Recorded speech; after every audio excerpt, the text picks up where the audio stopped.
इतिहास के पन्नों पर कुछ नाम स्याही से नहीं बल्कि शौर्य और बलिदान के रक्त से लिखे जाते हैं। ये वे नाम हैं जो समय की सीमाओं को लांघकर पीढ़ियों के लिए प्रेरणा के अमरदीप बन जाते हैं। ऐसी ही एक अमर ज्योति का नाम है रानी लक्ष्मीबाई, झांसी की वो रानी जिसने अपनी मातृभूमि की आन बान शान के लिए एक विशाल साम्राज्य की नींव हिला दी। यह कहानी केवल एक रानी की नहीं बल्कि भारत की उस बेटी की है जिसने 1857 के प्रथम स्वतंत्रता संग्राम में क्रांति की अग्निशिखा बनकर अंग्रेजों को दिखा दिया कि भारत का स्वाभिमान कभी पराजित नहीं हो सकता। जन्म और बचपन मणु से छबीली तक 1828 1842।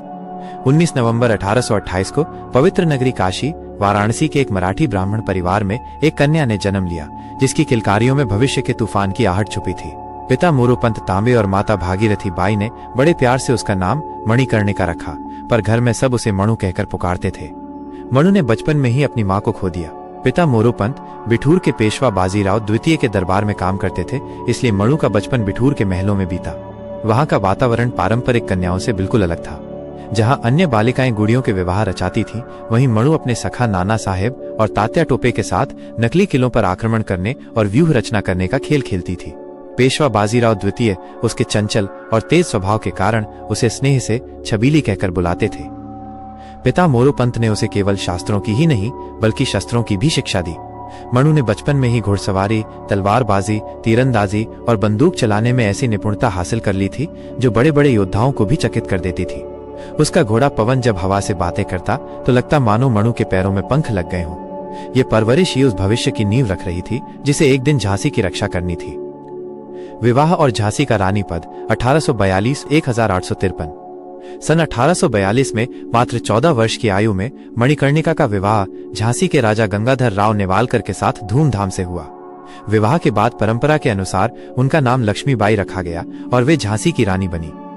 रानी लक्ष्मीबाई ने अपनी बुद्धिमत्ता और प्रशासनिक कौशल से जल्द ही सबका मन मोह लिया। उन्होंने राजा के साथ मिलकर झांसी के शासन प्रबंध को और सुदृढ़ किया। 1851 में उन्हें एक पुत्र की प्राप्ति हुई जिससे पूरे झांसी में उत्सव का माहौल था, लेकिन ये खुशी ज्यादा दिन नहीं टिक सकी। दुर्भाग्यवश केवल 4 महीने की आयु में उस शिशु का निधन हो गया। इस दुख का पहाड़ रानी के जीवन पर टूट पड़ा और राजा गंगाधर राव तो इस सदमे से कभी उबर ही नहीं पाए। उनका स्वास्थ्य दिन प्रतिदिन गिरने लगा। राज्य के भविष्य को सुरक्षित करने के लिए उन्होंने अपने ही परिवार के एक बालक आनंद राव को गोद लिया और उसका नाम दामोदर राव रखा। ये गोद लेने की प्रक्रिया एक ब्रिटिश अधिकारी की उपस्थिति में हुई ताकि बाद में कोई विवाद न हो। 21 नवंबर 1853 को राजा गंगाधर राव का निधन हो गया। मात्र 23 वर्ष की आयु में रानी लक्ष्मीबाई के कंधों पर पूरे झांसी राज्य की जिम्मेदारी आ गई और साथ ही आ गया उनके जीवन का सबसे बड़ा संकट, अंग्रेजों का षड्यंत्र और रानी का सिंहनाद 1853 1857। झांसी पर पहले से ही अंग्रेजों की गिद्ध दृष्टि थी। गवर्नर जनरल लॉर्ड डलहौजी की डॉक्ट्रिन ऑफ लैप्स या व्यपगत का सिद्धांत की कुटिल नीति तैयार थी। इस नीति के अनुसार यदि किसी राजा की अपनी कोई संतान नहीं होती तो उसके राज्य को ब्रिटिश साम्राज्य में मिला लिया जाता था। अंग्रेजों ने राजा द्वारा गोद लिए गए दामोदर राव को झांसी का उत्तराधिकारी मानने से इनकार कर दिया। उन्होंने रानी को झांसी का किला खाली करने और 5000 रुपए मासिक पेंशन पर जीवन बिताने का आदेश दिया। ये झांसी के स्वाभिमान पर सीधा प्रहार था।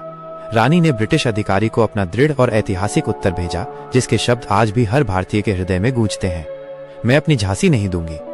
ये केवल एक वाक्य नहीं था, यह एक स्वाभिमानी राष्ट्र की आत्मा की दहाड़ थी, एक वीरांगना का सिंहनाद था जिसने ब्रिटिश साम्राज्य को खुली चुनौती दे दी थी। 1857 की क्रांति, झांसी का महासमर। 1857 में मेरठ से उठी विद्रोह की चिंगारी पूरे उत्तर भारत में आग की तरह फैल गई। रानी लक्ष्मीबाई के लिए यह अपनी झांसी को स्वतंत्र कराने का एक सुनहरा अवसर था। उन्होंने झांसी की सुरक्षा के लिए कमर कस ली। उन्होंने पुरुषों के साथ साथ महिलाओं की एक सेना तैयार की जिसे दुर्गा दल कहा जाता था।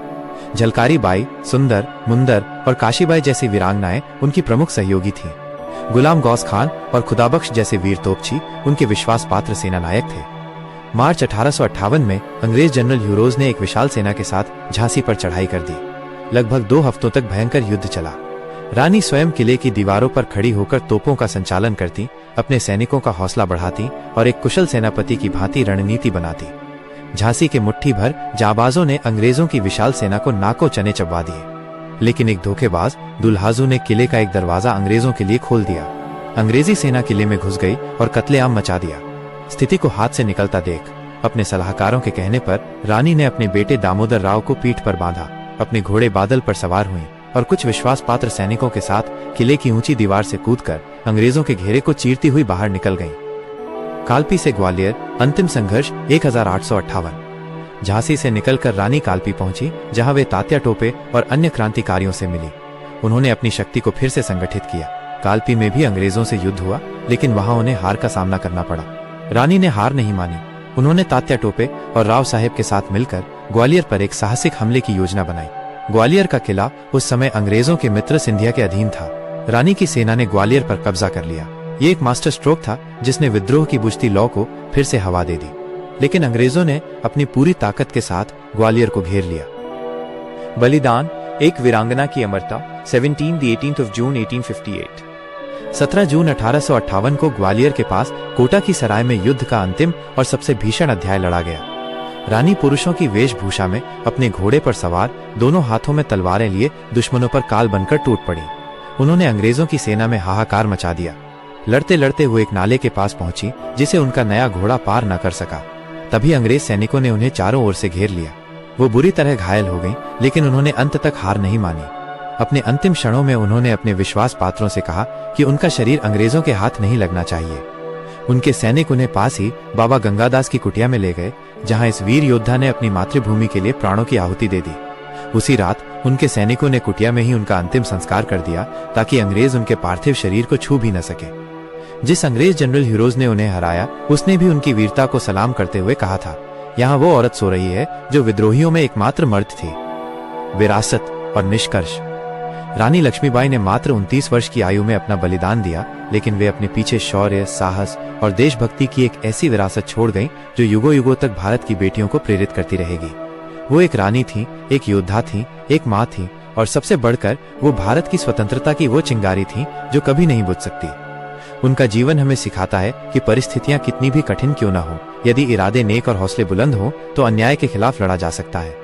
रानी लक्ष्मीबाई का नाम केवल इतिहास नहीं, बल्कि भारत का गौरव है, स्वाभिमान है और नारी शक्ति का सबसे प्रखर प्रतीक है। अगर आपको ये मोटिवेशनल वीडियो अच्छा लगा है तो कृपया वीडियो को लाइक करें और हमारे चैनल सुभाष कुमार को सब्सक्राइब करें।